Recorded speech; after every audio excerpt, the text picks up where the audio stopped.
Potang kawak lah berbincang juga, Prof. Hmm. Soal sejarah dan asal muasal Kampar itu sebagai Serambi Mekah. Iya, iya. Terkuat memang bahasa istilah itu tersebab oleh memang dulu pada abad yang kelima itu memang sudah ada punya ya yang mirip-mirip dengan apa yang terjadi di Mekah. Karena adanya orang yang beragama monoteis, tapi mereka itu bahkan melakukan tawaf juga ya, Prof, di apa nama itu di Candi Motakui itu kan. Di zaman kuno. Zaman kuno dulu. Jadi petang sampai kita kepada bagaimana melestarikan penamaan itu, Kampar sebagai Serambi Mekah itu, karena memang banyak memiliki ciri khas Kampar itu ya, Prof. Nah, satu di antaranya petang adalah bagaimana kita melestarikan kearifan lokal. Ada untuk konang di Ambo, di Kampar itu ada pula semacam hukum, apakah itu hukum adat atau apa namanya lah, yang merupakan ciri khas juga bagi masyarakat Kampar, yaitu hukum matrilineal ya, Prof, ya. Matrilineal. Matrilineal. Jadi matri itu kalau tidak salah, artinya kan ibu ya. Ibu. Sedangkan linear itu garis keturunan ya. Nah, mungkin masyarakat tidak banyak tahu tentang itu, Prof. Ya, macam mana bentuk matrilineal itu, ya kan? Dan bila pula mulai diberlakukan di masyarakat awak, mungkin tentu Pak Prof banyak tahu tentang itu dan mungkin bisa nanti mencerahkan pula bagi masyarakat, terutama masyarakat Kampar yang memang terbabit di dalam pemakaian hukum seperti itu.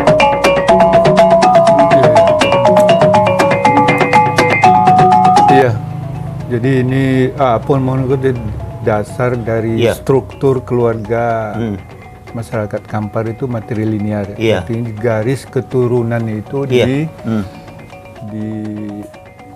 apa yang itu menelurusi garis ibu. Apa dek cenda itu? Iya. Kan yang terkenal kan kini kan itu adat Minangkabau. Itu matrilinear. Tapi asal usulnya dari mana? Dari mana? Itu yang kita coba perbincangkan di pagi ko.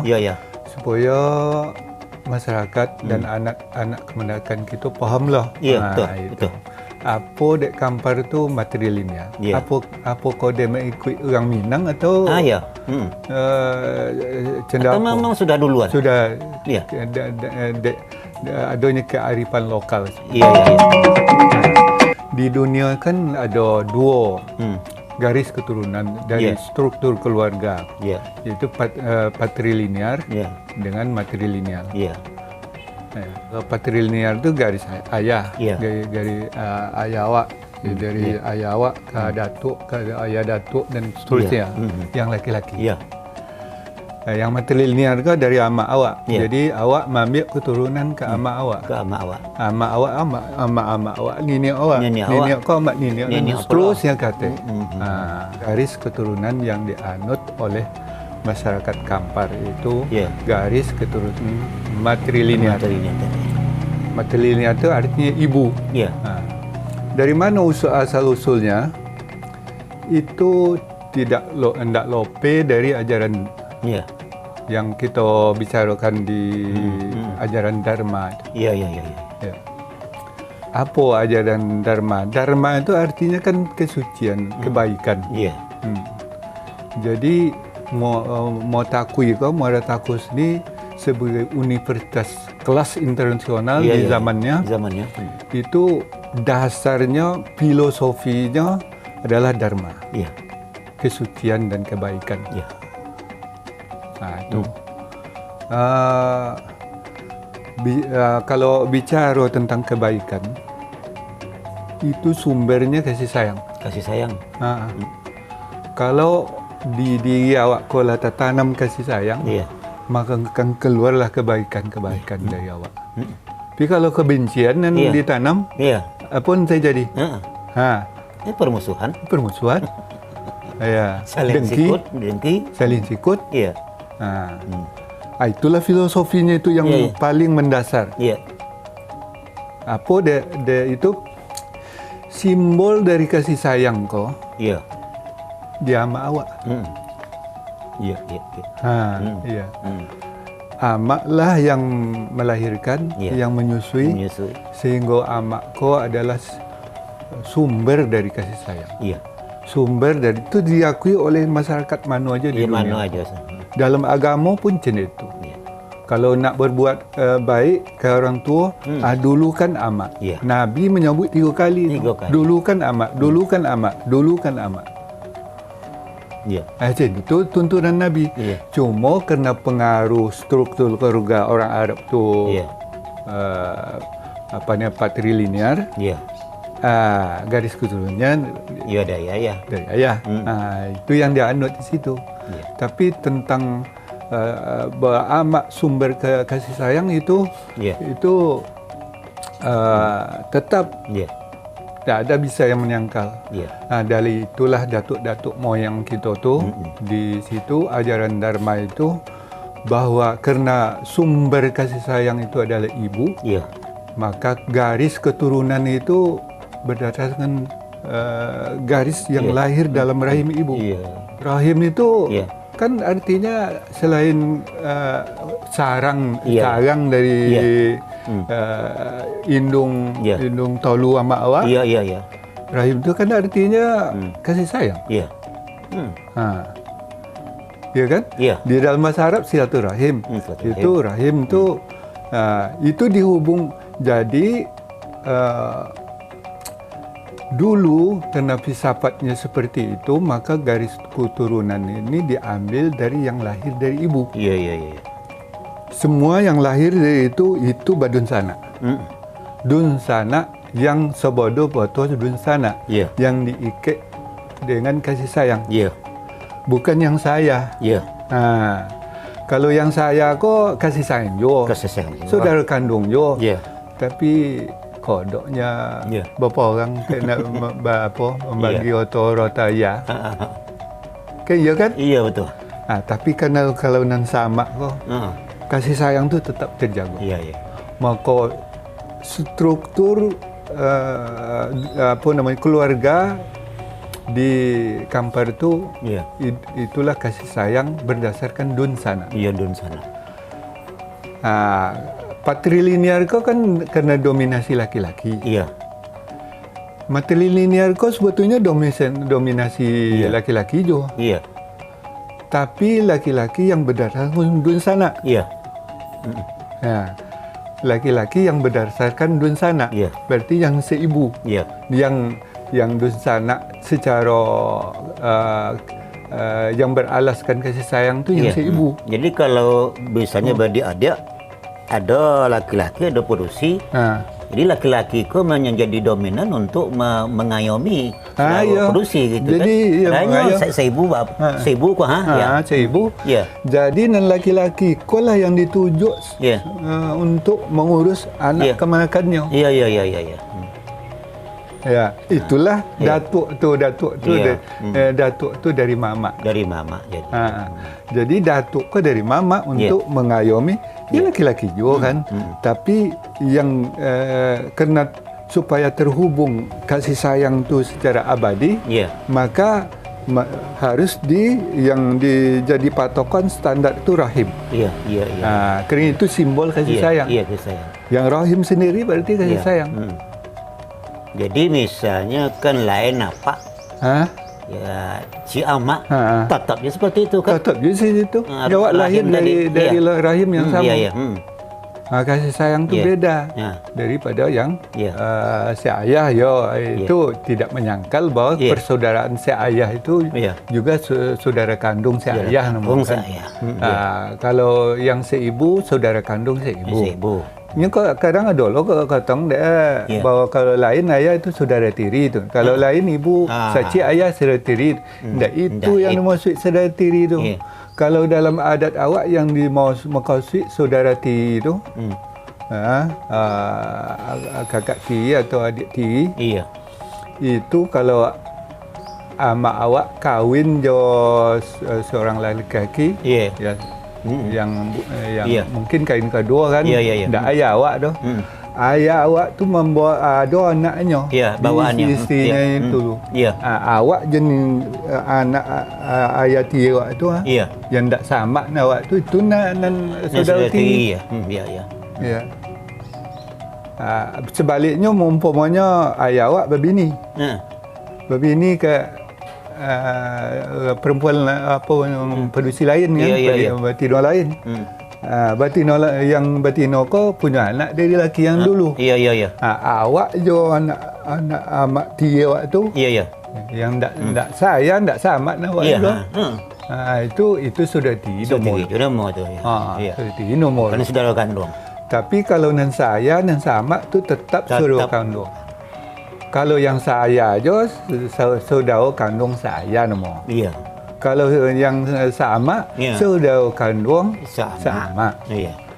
Tapi yang menjadi struktur keluarga yang sama. Kalau yang saya tu suku lah lain. Itu kan. Balik kita ke belakang balik. Ternyata memang di abad-abad kelima tu sudah mulai berlaku sistem matrilinear tu ya, Prof. Jadi berlanjut sampai kini. Jadi kalau kita hubung-hubungkan dengan ada daerah lain yang menganut juga paham matrilinear itu, tentu mungkinlah jauh sesudah. Jauh sudah itu.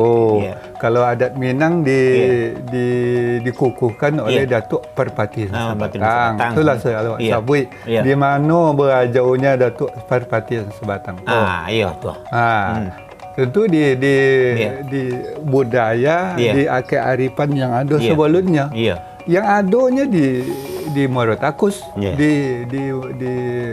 di pengajaran Dharma. Di situ. Karena Dharma kalau berkembang di India, di Cina mungkin saja berasalnya belajar di India di Cina, tapi nenek moyangnya tetap di Morotakui. Tapi mungkin di Cina atau di India itu berlaku yang hukum matrilinear itu ya, Prof. Ada suku namanya di Cina Masuo. Suku Masuo. Itu tapi seketiknya. Seketiknya lebih banyak dari orang Minang. Di lautan India ada nama sukunya kalau tidak salah Karo namanya. Bukan Karo Batak bukan. Itu juga matrilinear, tapi seketiknya ribuan orangnya. Itu ada beberapa suku lain yang tak banyak lah gitu, tidak seimbang dengan.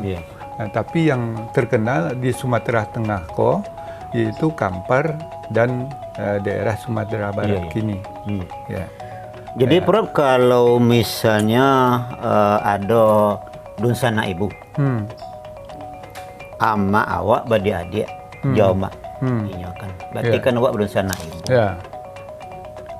Secara kan hubungan rahim itu ada juga kan? Ada. Karena amak awak ada hubungan rahim, walaupun anak-anak awak sudah ada rahim, tapi itu kan tetap dalam lingkup apa namanya itu persaudaraan rahim tadi. Jadi kalau misalnya agama kan memuliakan sebenarnya. Untuk menikah sepupu boleh. Sepupu yang sanak ibu yang kan. Sanak bapak maupun sanak ibu itu kan boleh. Tapi bagi awak Kampar itu kan termasuk yang tidak dibolehkan Itu apa pula filosofi. Kalau ada lain kan bisa, sanak bapak ada yang menikah, sanak ibu ada yang menikah. Tapi awak Kampar itu tabu tuh, Prof. Jadi itulah apanya yang tadi kasih sayang mengikat persaudaraan. Nah itu dasarnya itu. Jadi di hukum adat itu yang ditegakkan. Awak satu sumber kasih sayang di rahim yang sama, di niniak yang sama. Kerana suku itu niniak cik dia. Kalau dua niniak tu walaupun sesuku, tu boleh tu. Contoh kami piliang Dayak dan piliang Bawa boleh. Pokoknya dua niniak tu beza. nencik nenek yang berketurunan kau tak boleh sampai ke apa itu namanya sesuku. Ya, sesuku. Sesuku itu boleh untuk mempertahankan kasih sayang dan dun sanak tadi. Iya. Kalau ambil putui dun sanak. Iya. Putui dan sanak. Putui dan sanak. Ya silakanlah. Kerana hukum adat. Iya. Apa hukumnya? Harus ada darah yang ditumpahkan. Bayar dan tumpah. Dibayar dengan siku kobau dan tak boleh tu tinggal di negara itu sebab strukturnya lah beza tu. Yang tak dun sanak lah. Tak boleh tinggalnya di negara itu hukumnya. Jadi tidak melarang total, tapi buat biarlah dia kahwin tapi bayar hukum adat dan sampai dari negara. Kerana itu merusak struktur tatanan kekeluargaan dan kasih sayang. Sebab memang kalau menikah antara sanak ibu tu kan ganji ada awak lain ada awak sebab lalawan sanak ibu iko kan dah sebab dia adik tu awak kan. Jadi perasaan itu tak bisa diapo kan ditawarkan bahasa dia adik. Tapi kalau ada orang yang menikah bersaudara macam itu adik dan sanak ibu tadi itu memang termasuk yang di luar apa ya Prof ya. Jangan sanak ibu, sanak nenek, sesuku aja. Dia orang tua-tua awak. Kalau awak orang jantan gua. Iya. Nah, awak kadun sanak awak sesuku minta nasi bulia tu. Bulia. Itu tu salayaknya tu. Iya. Pai awak sanak le donasi dan letak bulia tu cendet tu kebiasaan dari cendet itulah keakraban sesuku tu. Kalau sanak ibu sanak ni jangan sabit lah. Tekanang dia ambung masuk ke kecil mantau kan. Datang aku malam sanak awak tu. Ndak awak ke belakang awak percaya buka sungki. Ya kan? Begitulah dokek orang sanak ibu awak kan. Apalagi beko walaupun tidak 100% persusuan, satu susuan awak mungkin lain tapi nan adik awak itu kan memang lah mak awak yang memelihara kan. Jadi pai ke rumahnya tu ndaklah seorang lain tu gitu kan. Bahasa saudara juga awak gitu ya. Jadi tentang sesusuan tu kan sesusu. Iya. Menyusu yang lain kan. Menjadi saudara doa. Itu kan ni susu kan ibu ya mak awak. Jadi begitu mematrinya persaudaraan dia Prof ya. Nah itulah ajaran dharma yang diturunkan. Walaupun ada sebagian masyarakat mungkin pengaruh Hindu Buddha. Hindu Buddha aku kan penyelewengan dari ajaran dharma kan. Jadi di zaman kuno itu mungkin dia sebelum abad Masehi lah ada ajaran dharma kan, ajaran kebaikan tu yang dasarnya kasih sayang itu filosofi yang sangat universal. Filosofi yang universal itu tidak ada orang yang menyangkal itu. Cuma di ajaran dharma kasih sayang inilah yang menjadikan struktur keluarga. Struktur kasih sayang tu diwujudkan di dalam hubungan dun sanak. Yaitu yang di garis rahim, yaitu ama awak.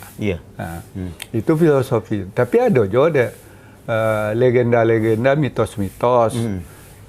Kena ajaran dharma dibawa orang ke India, muncullah Hindu dan Buddha. Jadi kotong juga Hindu dan Buddha itu berasal dari asalnya yang di India. Tapi gurunya dia tetap di Nusantara. Dia di ajaran dharma. Cuma karena dia di India disesuaikan dengan lokalnya, maka lahirlah Hindu, Buddha. Hindu dulu baru Buddha kan. Orang Cina belajar ke Nusantara ke Dharmapala itu di Muaratakus itu kan. Balik ke Cina disesuaikan pula dengan adat istiadat atau budaya lokal. Lahirlah Tao, Konghucu. Itu dari ajaran dharma. Ada situsnya yang matrilinear di Cina itu suku Mosuo itu. Jadi Prof, apa namanya itu tadi kan masalah perkawinan. Adat awak itu tidak membolehkan kawin sanak ibu, jangankan sanak ibu, sesuku pun tidak boleh. Tapi melalui ajaran atau penerapan sistem matrilineal itu ada istilah harta keturunan, Prof. Apa istilahnya itu harato pisoko atau harato tinggi itu, Prof? Iya, jadi itulah dek nenek moyang kita kena amak awak ko. Itu adanya di bayi namanya pauman. Itu untuk membuat rumah. Dibuat di bayi dek mama awak. Pauman ko mama awak nak membayi, bukan ayah. Dibuat rumah untuk dun sanak ko dulu di masa dulu. Arti itu nyatakan kewajiban mama tu supaya hidup di bayi ladang. Oleh nenek mama awak. Nah, itulah yang dipakai dek sanak tino awak. Dulu disebut inyo ompu. Namanya si ompu. Si ompu. Jadi untuk sebagai tompek berhimpun, segala dun sanak di si ompu ko lah. Jadi si ompu ko menguasai hak pakai dan disediakan difasilitasi dek mama tadi. Nah, inilah asal usul haroto soko. Atau soko. Jadi nanti kalau si ompu atau amak awak meninggal yang ditemo dari asal usulnya itu dulu, turun ke anak padusi. Anak padusi pulau itu hanya hak pakai. Tidak boleh diperjualbelikan. Kecuali kalau yang dapat dia orang tua awak, dia ayah awak, itu boleh, itu namanya itu pisoko. Pisoko itu ya terserahlah membagi. Kalau paraid paraidnya ada kan. Tapi yang dari bapak kan? Yang dari bapak. Artinya yang dapat dibeli dari orang tua awak. Tapi yang diturunkan dari nenek dan padusi, tidak hak milik itu loh. Tidak boleh diperjualbelikan. Tidak boleh dibagi. Dibagi sama sanak tino untuk dimanfaatkan boleh. Tapi tidak juga hak milik dulu. Tetap dia hak pakai. Jadi ada juga kepercayaan masyarakat kalau menjual haroto soko tu ada juga sanksi spiritual itu. Artinya kan itu kan jadi amanah sejak turun-temurun. Jadi kalau jual-jual pula umpama ada cucu kan, itu kan menjadi sesuatu yang mungkin aib atau jadi bomo juga ya, Prof. Jadi itulah ompu yang nanti jadi kata perempuan. Kata perempuan tu berasal dari si ompu kok. Kalau di Minang tak, si ompu istilah dia bunda kandung. Oh, bunda kandung ya. Bunda kandung kan. Kalau dia si ompu. Si ompu itu simbol, segala simbol. Empu nama mah. Jadi tompek awak berhimpun, berkumpul, menjalin silaturahmi. Baik itu konang di Ambo, Prof. Beberapa waktu yang lalu kan ada di kampung itu Togak Galau Khalifah kan. Dihadiri oleh apa namanya itu ketua dari lembaga adat Melayu Riau kan. Sudah acara tadi, pengukuhan tadi Mantai Kobau tuh sudah dikukuhkan, ditabalkan. Dibawa ke rumah si Ompur. Kamu pun tak paham istilah si Ompur kan. Uma godang, rancak, ya kan? Disobui dia mereka tu ke rumah si Ompu. Mungkin itu pengertiannya. Si Ompu tu itu ibu kandung, yang ditunjuk untuk sebagai tompek berkumpul. Tompek bermusyawarah.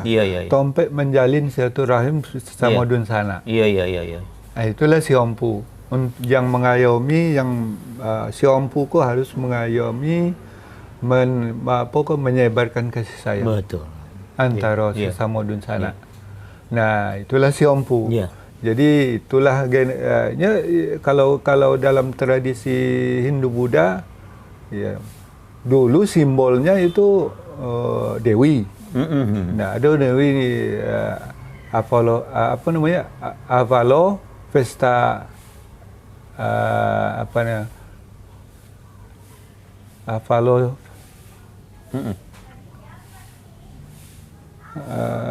ada bahasa Sanskertanya itu Dewi Avalo yang asalnya itu mungkin legenda mitos-mitos yang ada di rakyat awak juga. Karena Dewi itu adalah Dewi kasih sayang namanya. Dewi kasih sayang lah yang menjadi simbol ibu. Itu perempuannya. Pai ke Cina mula-mulanya Cina kan patrilinear.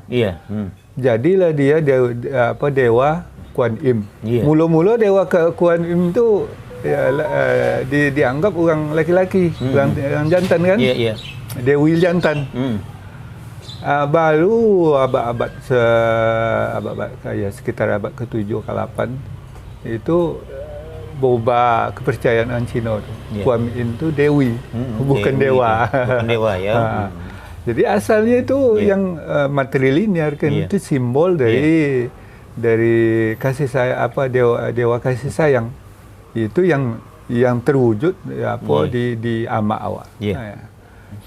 Bagaimana pula melestarikan kearifan lokal seperti itu? Kenapa memang Iko merupakan kalau kita anggap sebagai keunggulan komparatif dan keunggulan kompetitif, memang perlu disebarluaskan pengertian matrilinear itu kepada masyarakat awak. Dan sehingga nanti harta-harta keturunan itu tuh memang bisa dilestarikan oleh, jangan sampai diperobohkan gitu.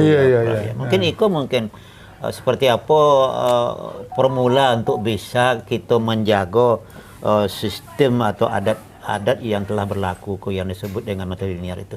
Iya, jadi mengenai harta soko tetap nyonya menjadi harta bersama. Harta bersama. Harta bersama.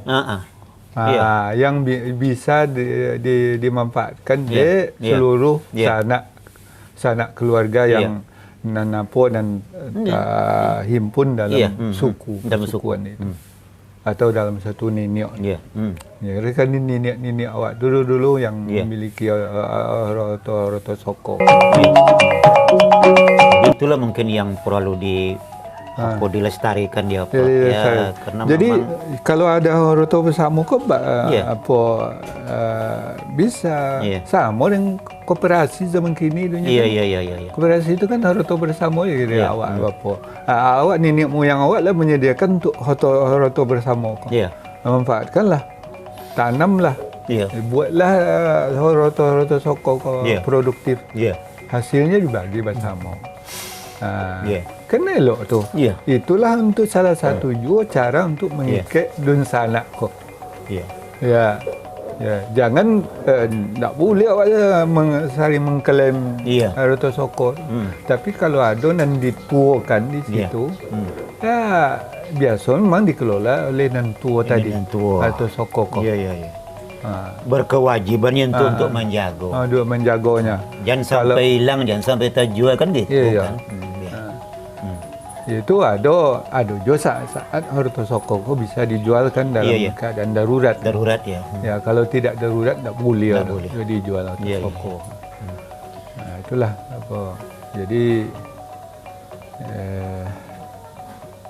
kalau Prof, Kampar itu kan kini kan sudah katakanlah sudah mekar ya.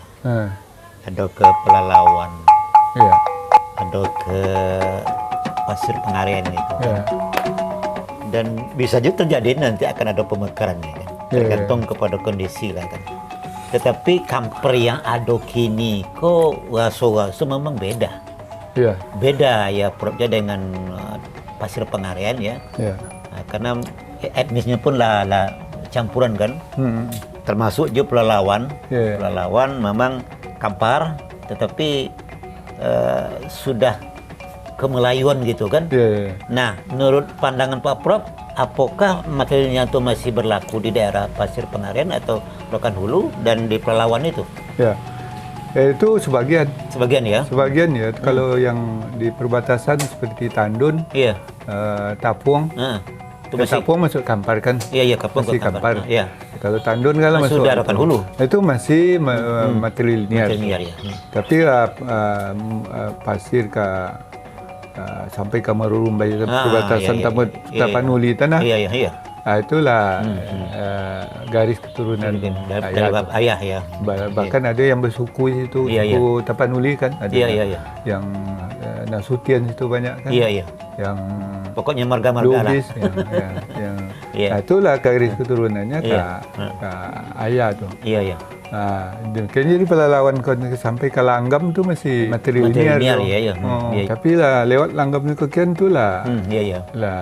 Lain kalau di Kampar Kiri tu full tu matrilinear. Kampar Kiri yang ada kini tu hala 5 kecamatan atau Samo Sodo ya, Pak. Samo Sodo.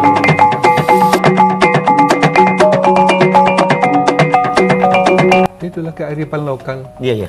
Tak usah dipertentangkan dengan syariat. Iya. Kalau kau juga hati nak kawin sesuku.